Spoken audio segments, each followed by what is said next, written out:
Science is the great antidote to the poison of enthusiasm and superstition.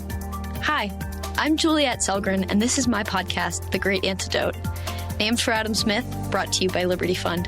To learn more, visit www.AdamSmithWorks.org. Welcome back. Recently on the podcast, we've been addressing a lot of questions about the state of inequality and how to measure inequality or equality. We've been doing this mostly in America, but today, on September 15th, 2023, I'm super excited to welcome Vincent Geloso about a related topic, global progress and global inequality. He is an assistant professor at George Mason University who is specializing in the measurement of living standards, along with a lot of other things. We're going to be talking about his new study with Chelsea Follet of the Cato Institute, which is titled Global Inequality in Well-Being Has Decreased Across Many Dimensions, which discusses a new way of measuring global inequality, the Inequality of Human Progress Index. It's a lot of H's and I's. Welcome to the podcast. It's a pleasure to be here.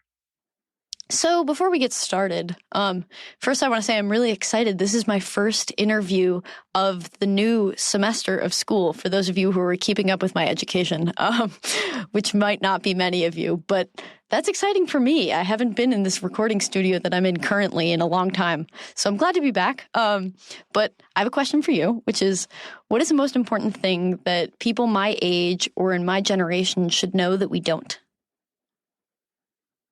When you sent me that question, I won't lie, I thought about it and I still don't have an answer. And I would say it's a bit condescending of me to answer that question. Because there's a lot of knowledge out there whose value is entirely subjective to the use to which people want to put them. So there's obviously some facts that I would really like people to know more. Like, for example, what we'll be talking about today, or how much living standards have increased since the Industrial Revolution. What is the timing of changes in inequality? These are facts that I think are important, but the reality is they're not always important for others, or they might matter for others in ways that are different from mine. So I would probably emphasize more, and that's probably the economist in me, that a greater understanding of economics is probably the thing that is the most valuable in this world. Just to have conceptualized very simply opportunity cost, to have conceptualized marginal thinking, and I think that's the one I would go for. It's pretty straightforward. Take intro econ. Well, you said it simpler than I said it, so much more straightforward. I'll take your description of that. Yeah. No, that's a great response. And I think it's interesting because a lot of people actually say they don't want to come across as condescending or as being wiser or smarter. And I think there is kind of a point to that. There's like this localized generational knowledge.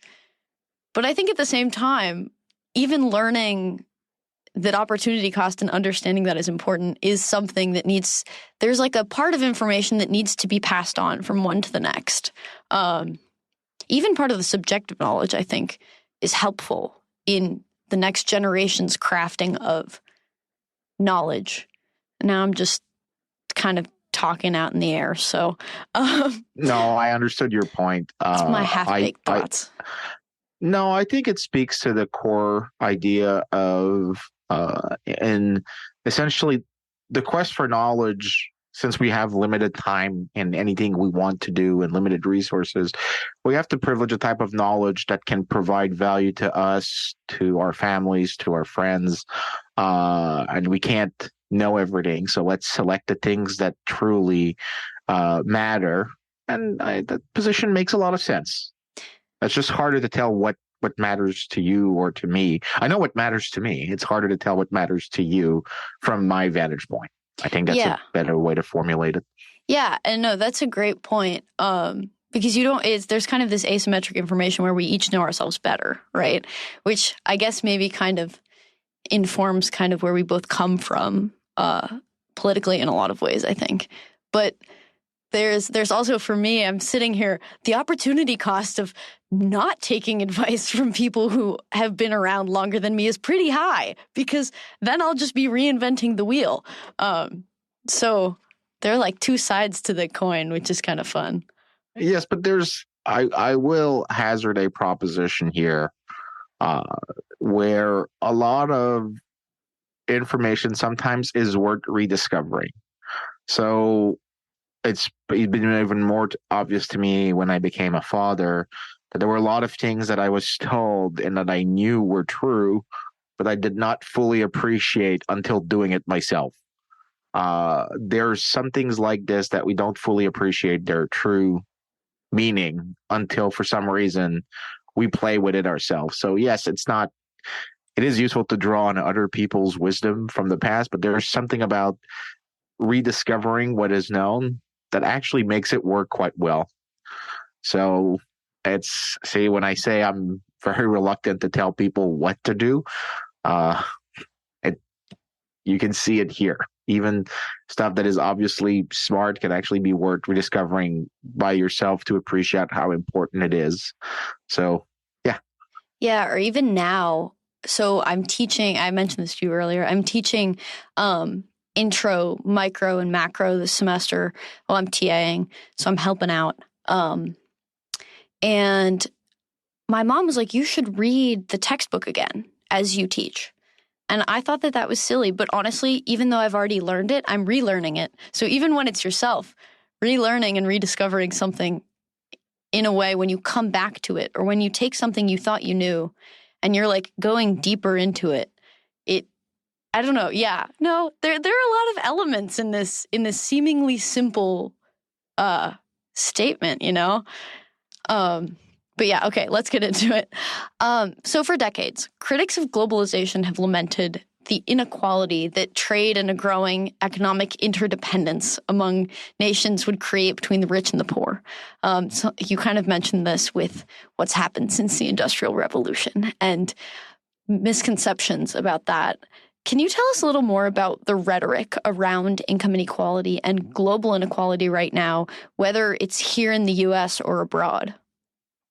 So the general discourse that has emerged, there is different variants to it where some people will take like probably the kind of a Mott and Bailey approach. Some people will say inequality is forever higher today than it ever was in the past. That position is nearly impossible to defend, largely because, first of all, inequality in the past, say in 1800, there wasn't as much there as there was today, but everyone was equally poor.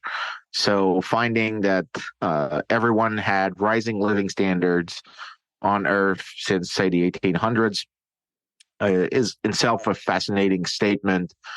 And then saying that it improved more for some countries, but that after 1950, for incomes, there is trends towards leveling for all individuals across the world. And as soon as you look at other indicators like education, like lifespan, there is a clear fall in inequality since the beginning of the 20th century. So it is underappreciated for how long the world, in terms of the broad dimension of what we would call living standard, have equalized. So that's like the variant, the Mott position that is impossible to defend, that the world is eternally more unequal. It doesn't fly in the face of this. A more defensible position is that the world is too unequal, which then people say we need to have more equality, which is a harder position it's a sounder position to defend. But at the same time, when you look at it, the only areas where inequality seem to go in the wrong trend is in the wrong direction, at the very least, would be in Western societies. And that's only true for income. In countries like the United States, like my home country of Canada, inequality is rising in income, but not on other dimensions, such as life expectancy, but also, strangely enough, inequality in life satisfaction. So if you ask people in surveys, how are you satisfied on a scale from 0 to 10 with your life? So we're not asking about your daily emotional well-being. We're asking for a global appreciation of your life. Inequality in life satisfaction has fallen, even though income inequality has increased. So that position of rising inequality in the Western world is a very hard position to defend as being meaningful, because it's clear that we are in countries like France, Canada, the United States, people are so rich that there is this weird way that you could actually get rising inequality in income, for example, but you could also get at the same time falling inequality in life satisfaction, because these countries are in such state of abundance by historical standards that ways to live a life that is meaningful are much more numerous than in the past, and some of these ways might not be related very strongly with income.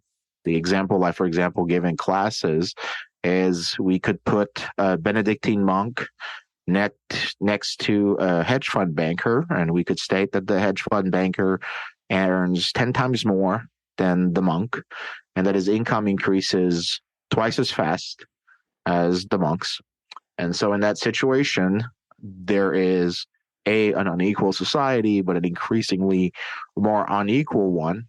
But if offered the option to swap positions, the priest refuses to become the banker. He finds that his life is much more comfortable in that weird life of spiritual contemplation that is only available because he lives in a society that is so rich that he's able to live that life of the hermit.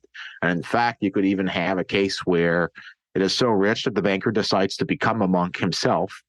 And in that case, it becomes an even weirder case. But from the vantage point of an economist, in rich societies, if you only look at income inequality to ask the question of how well distributed living standards are, you're going to miss out a large share of what is happening and what is the nature of societies with much greater abundance than was the case historically.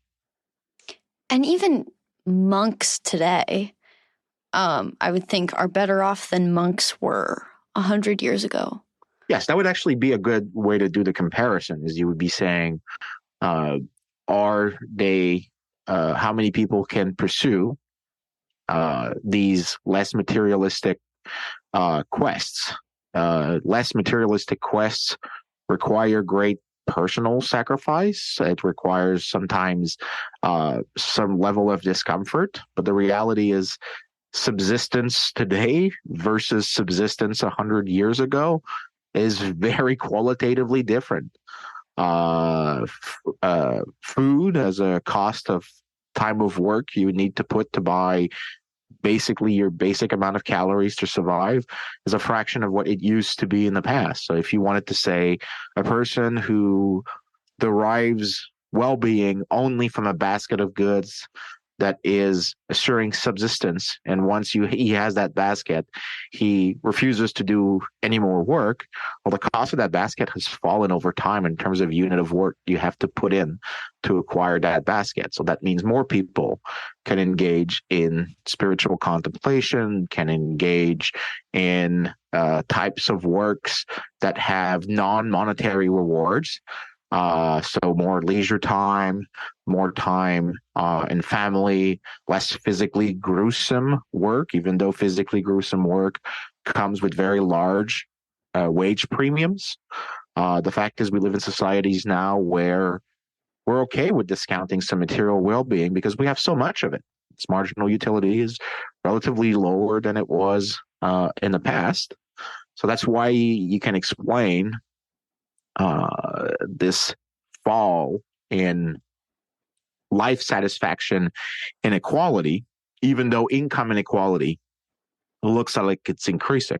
There's a dimension of the rise in inequality in rich societies that is largely due to the result of living in such great abundance. Not all of it. There's some part that we could find condemnable as economists, but for the whole, it doesn't mean that it automatically, a rising level of income inequality, for example, does not automatically translate into saying living standards are unequally, improvements in living standards are unequally enjoyed.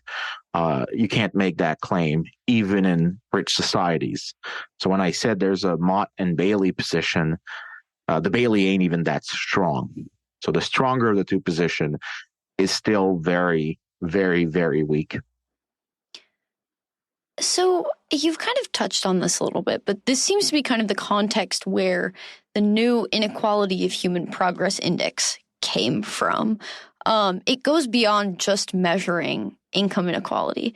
So why is focusing solely on income trends sometimes limiting to how we can understand progress?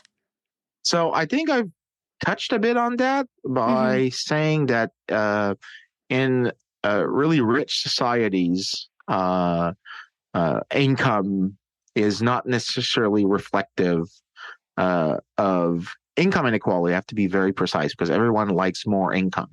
But income inequality is not necessarily synonymous with well-being inequality.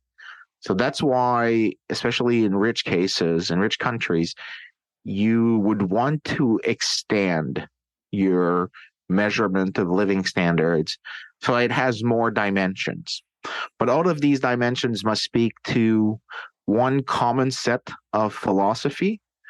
And that really goes back to, so anyone in the group who's an economist knows that when we do consumer theory, we give to students a consumer budget, that could be a budget constraint with relative prices, and we say, well, maximize utility given constraint. The idea is that the weaker your constraint is, so that means the richer you are, the more choices you can make. So the philosophy of development is not saying that we care about a particular choice, is that we want you to have more effective possible choices from which to pick. So having more income, of course, gives you much more choices, right? You can buy more goods. You can save more for the future. They're all things that will make it easier for you to enjoy other choices. But in very rich society, there's other things that will matter. Are you living a healthy life enough that you can enjoy time going to the gym? Can you spend a life walking around with your kids, taking in landscapes, looking at the environment?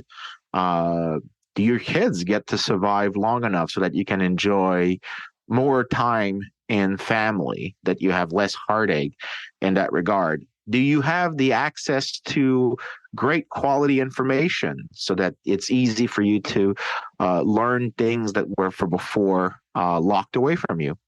Are you able to access knowledge because you can read, so that you have these choices, that you can make more informed choices? So understanding what your choices are is cheaper. Do you have political freedom? Do you have freedom of expression? All of these are dimensions that come down to the same core idea: is development means more choice. Societies that are insanely poor, people in really poor society, they do the best they can out of a poor hand, but the amount of effective choices that are available for them is immensely low. In really rich societies, the extent of choices that we have on a daily basis from which to pick is insanely larger. As a result, what we would want to capture is something that would measure, at least conceptually, all these dimension of choices that we now have that weren't there before. And what we care is that everyone from very rich to poor has the same set of effective choices available to them. And so that every inequality we end up observing would actually be inequality as a result of choice, which would be saying that people want a particular thing, they want a particular outcome, and they prefer something else much more. Saying this is our true understanding of what really matters for caring about the distribution of living standards. If you want, we need the broadest dimension of indicators of living standards that together all speak to how much choices are available to us. So this might be a silly question, but it's something I've been thinking a lot about. I hear a lot of people criticizing economists for only looking at money and profit and income and things like that as a measurement. But then they also only really care about income inequality. Or in the other sense, economists use prices and profit, but then here you come and you're also arguing that there's more to it than income. And maybe the way you reconcile these two things of it being more than just money and more than just profit is by taking into account these other factors. So maybe you've already in your work reconciled the two, but what do you think? I want to push back on something here. Mm-hmm. I understand that this is not the position you're ascribing in a certain way, either to yourself or to myself, but economists don't actually say that they care only about profits and prices. The reality is we use profits and prices when we teach classes because it just simplifies the pedagogical expression. But every time we talk about consumers maximizing, we aren't saying they're just maximizing profit. They're maximizing their well-being. It doesn't mean that the component of what ends up being your utility is the same from person to person.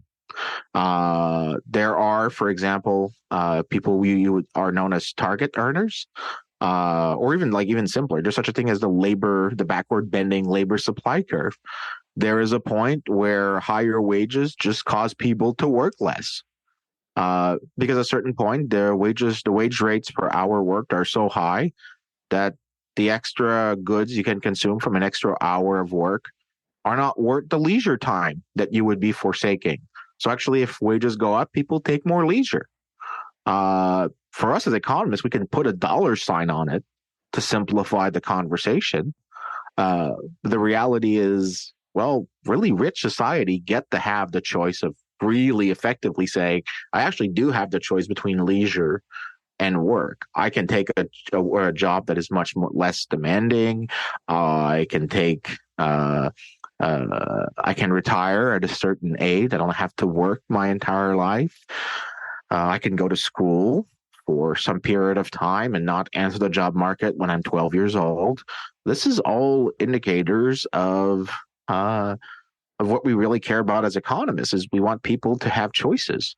When we do it in Intro to Micro, and we do, again, the consumer problem example of a budget constraint with the price of good one, the price of good two, and a utility function, well, it looks like we're all condensing this to dollar terms.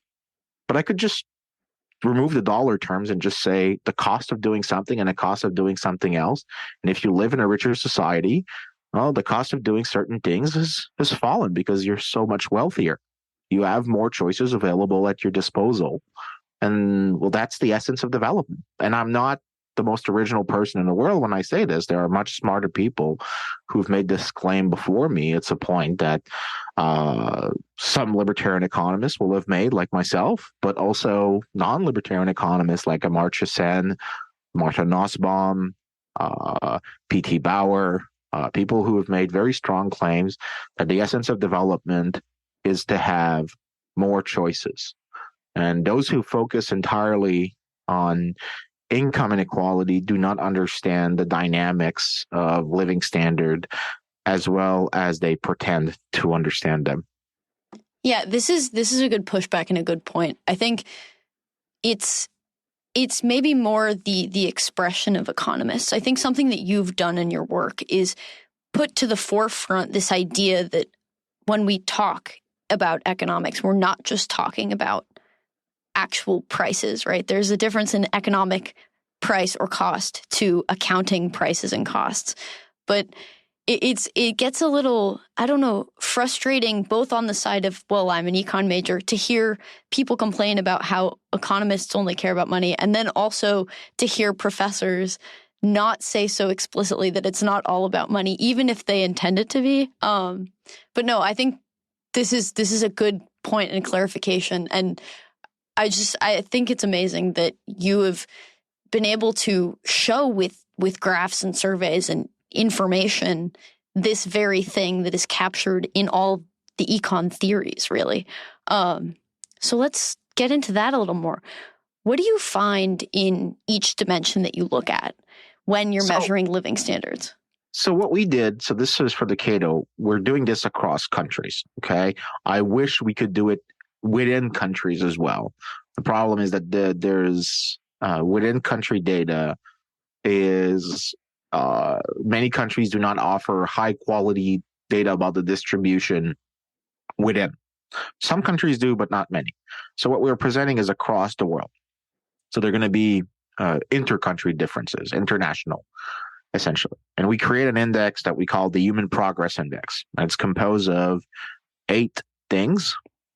It's composed of lifespans, so life expectancy at birth, the likelihood of surviving childhood, nutrition, mortality from outdoor air pollution, schooling, political liberty, income inequality, level of income, and internet access.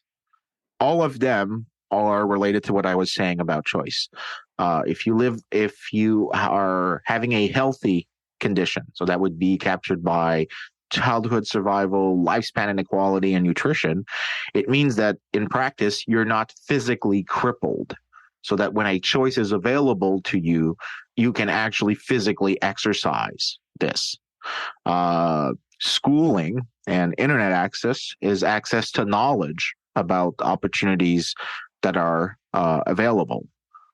Political liberty is, well, pretty straightforward, is we want to know if you're free to express or also to make those choices that make you happy. And then there's income that we are using to capture material living standard. So there's 8 dimensions to our index, and we combine them together the same way that the UN creates the Human Development Index that probably some of your listeners will have heard. Maybe not know in great detail, but the UN has been doing this since the 1980s. I think it's the 1980s. But they were doing it with only education, life expectancy, and income. We're doing it with a much greater number of dimensions to capture the fullness of what living standards mean. And when we do this, there's 2 things we find. The first one is when you look at the index without looking at the inequality in the index, there are major improvements. So even if you exclude the component for the internet, which is the one that's increased the most, and you compare it to the UN's HDI, the UN's Human Development Index with our Human Progress Index, the UN finds that from 1990 to 2018, human development has increased 22% worldwide. Our measure finds somewhere between 36 and 42%, so nearly twice as much as the UN. And not only that, but we also calculated it in a way, and this is philosophically quite important, we actually give more weight to achievements that are harder to accomplish. So if you're a country that has a life expectancy of 86, say, it's much harder to push that limit that is closer to a biological limit of how long you can live than if your life expectancy is 35 in your country and you jump to 36. That extra year near the top is much more impressive an accomplishment than the same improvement, but from the very low end of the distribution. So we're actually finding really big gains across the world. But then what we do, and this is the part I just said was important, is because we put more weight on harder to achieve accomplishment, we should find smaller gains. We should find more inequality worldwide than is the case, because essentially what we're doing is we're providing a greater weight for countries that are super developed. But when you look at the inequality in the index for this, we find a really big decline in inequality of human progress. We don't find as big a decline as the UN's Human Development Index, but we find a huge one for the UN, but we still find a big one for ours. If you look at what we say, the UN says that inequality worldwide has fallen 24%. Ours actually ends up showing that it fell 16%. So the world is actually a fairer place, even by our metric, that is a bit biased against finding lower inequality over time. So the world is clearly seeing gains in living standards, multidimensional living standards, which we call human progress, that is largely concentrated amongst those in the world that are at the very bottom of the scale of living standards. So everyone is improving, but those who live in poor countries enjoy much larger gains than those in rich countries, which is a statement that is not fully appreciated in the wider public. And it's also true not just across the index together, but most of the individual components are showing improvements and greater equality amongst them. So I'm guessing you get a lot of pushback on this concept of weighing more developed countries more heavily. So I guess to kind of like go further into that, what does this mean, either theoretically or actually, for when smaller countries make bounds in decreasing inequality, whether that's political freedom or actually income, life expectancy? Does a gain once mean an increased chance of continual gain? I would say the following. I think that by saying that we put a greater weight on harder to achieve accomplishment, it changes one important relationship. So we don't discuss this in the paper that you invited me to discuss, but it's something I'm working on as a subsequent paper, that there's a famous curve in development that is known as the Preston curve.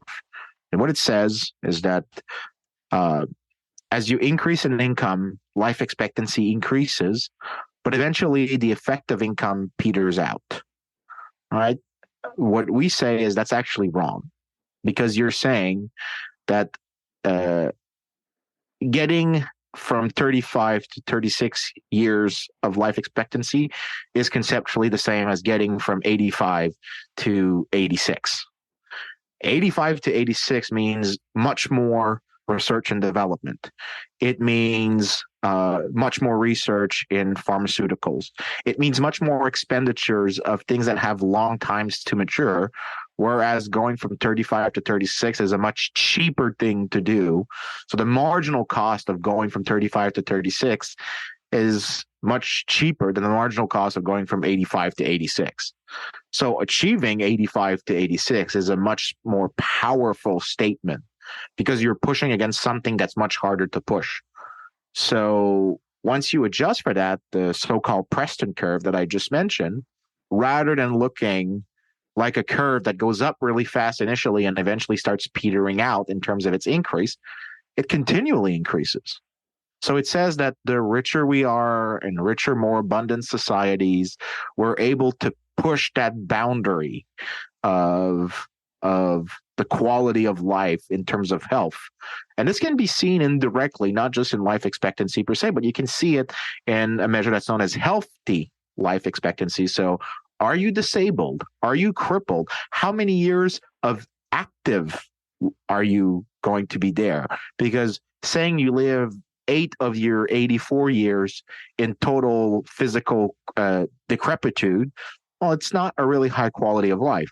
That dimension has improved dramatically. If you look at the age of onset of certain neurodegenerative diseases, it's been pushed back over time. The quality of life of a 60-year-old today is immensely greater than the quality of life of a 60-year-old in just physically. I don't mean like just materially. I just mean like physically. It's much better than the same 60-year-old in 1960 and 1940. It is much better because rich societies, developed societies are able to push that boundary so much more. So you want to weigh things that are harder to achieve. You want to give them a greater weight. So yeah, we get pushback, but actually, if you think about it, it actually matters that we give more weight to achievements that are harder to do for human progress. They're harder to achieve human progresses, but they matter. And we have to give them an important weight. The downside of that is actually, and it's actually, some would say a downside, but I actually think it's an upside. It means that the way we're phrasing our Human Progress Index, we're bound to find more inequality than otherwise is the case, which means that if we find any fall in inequality worldwide, it's a really strong statement about the world becoming a much better place than is otherwise the case. So I struggle talking about inequality sometimes because I feel like I always come up and hit against this wall of, well, people don't really care about absolute anything, absolute income rising, standard of living, freedom, all of that.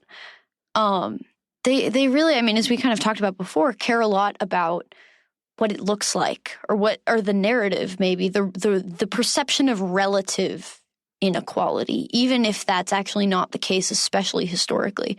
So how do you kind of go about, I mean, first, how hopeful are you at the odds that this kind of introduction of multiple factors that aren't the standard few at changing kind of this narrative, and how hard do you think it will be to overcome that narrative? So I think the answer to that is to develop a richer understanding of what inequality is. Mm-hmm. So I think there is a case for saying that inequality can be hurtful, but that case hinges on contextual reasons for inequality. So let's think about it this way. The example I gave you at the beginning of the Benedictine monk and the hedge fund banker living together in a very unequal society, but neither of them would want to swap position. I doubt that either of them would have concern for inequality, especially if it is a possibility for either of them to change position. So if the priest wants to become a banker or the banker wants to become a priest, there is no reason for them. There's nothing preventing them to do so. They've made a choice. In that case, it's hard to say that inequality would be in any way destructive. But there are settings where inequality could be destructive. This would be one where people believe that the position they inherit at birth by virtue of who their parents are is sticking them in the same position forever. So that if you're born in the lowest decile of the population, you will forever live in the lowest decile of the population. Yes, you might have some gains, so that absolutely you gain, but you have no chance of rising above your status. There's no point in trying. Well, then that inequality could be highly detrimental, which is what explains, for example, societies like Canada, like the US, and having high level of tolerance for inequality, even though they're highly unequal, they have a higher tolerance of it. But countries like France, which is far more equal than most countries in the OECD, has an insanely low level of tolerance for inequality. And it's unsurprising because to some degree, France has very rigid institutions, very strong barriers to upward mobility, both from intergenerational perspective, true of whom you're born, but also by virtue of law. There are so many barriers to entrepreneurship that the returns from trying hard to rise up are just so low that there's no point trying. So my point would be that the correct way to view inequality is not to dismiss its importance, but to understand the causes of how it emerged. People can be very tolerating. Actually, like, you can just walk around and ask people, how do you feel about Bill Gates or Steve Jobs being billionaire, or Oprah being so rich? Most of them have no problem with these superstar entrepreneurs who created something, or artists that provide them with entertainment. They admire them. They actually tolerate the fact that they're insanely richer. Here, it's because it's perceived as being the result of both some form of skills, but also that's some form of exchange that makes them better off, and not that it in any way prevents them from rising. Whereas political entrepreneurs, which was an example I would give some years ago, that is somewhat not aged really well because we have forgotten who he was, but Carlos Slim, who is a Mexican billionaire who made his fortune essentially lobbying the state to limit his competitors in telecommunications. He is a most despised man, largely because he's seen as his wealth was clearly contingent on limiting other people's ability to try to rise up. So inequality does matter, but only in how it emerges. So if it emerges from regulations, or from laws, or from lack of economic freedom, or from just being stuck in they're inherited by birth, those would be socially detrimental. And we can see ways that they'd be damaging, and there'd be cases for reducing them. But otherwise, they're not problematic. There are, in fact, many very productive forms of inequality.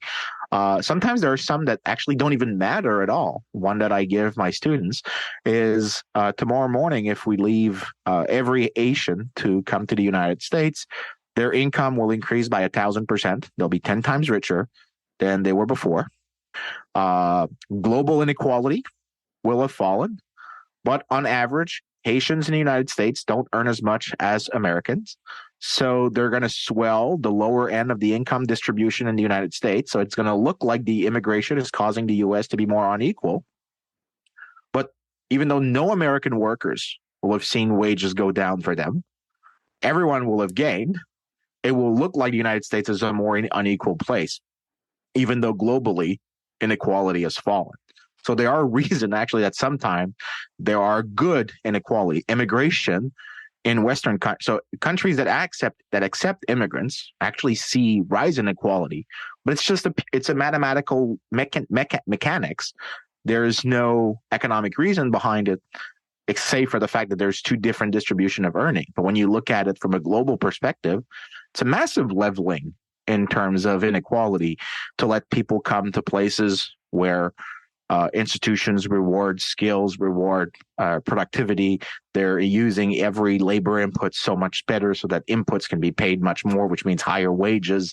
Well, this is something that's a good form of inequality when we're observing it.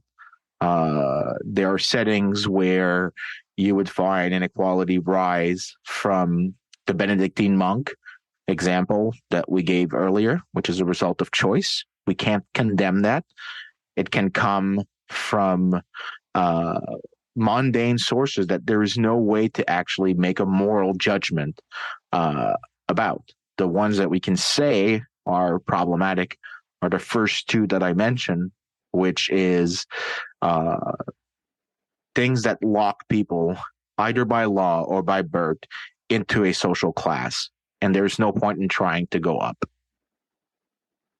Thank you so much for working at what you do, at changing the conceptions and working with the concepts of inequality and standards of living. I think you're widening what I think of as what standard of living and well-being actually means. So great work. I have one final question for you, which is, what is one thing that you believed at one time in your life that you later changed your position on, and why?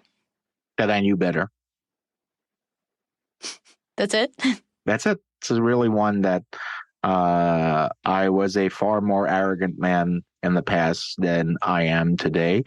Every day I still work on trying to be a more modest person, to conquer my arrogance of me knowing so much more than others was something I always thought was true.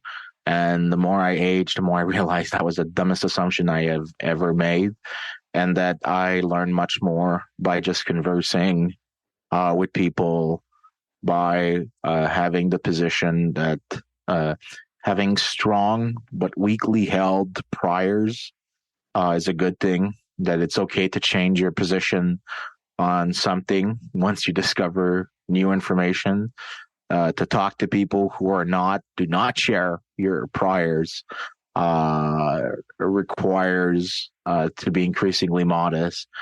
Some colleagues say I self-deprecate a lot myself. I make jokes about a million things, that I have a hard time taking compliments, but the reason why, it's entirely a mechanism for me to continue learning. So the one position that I'm happy that I've stopped believing and that I should always make sure I keep in check is that I know better.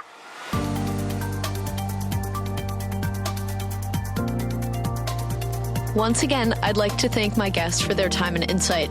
I'd also like to thank you for listening to the Great Antidote podcast. It means a lot. The Great Antidote is sound engineered by Rich Goyette. If you have any questions, any guests, or topic recommendations, please feel free to reach out to me at greatantidote@libertyfund.org. Thank you.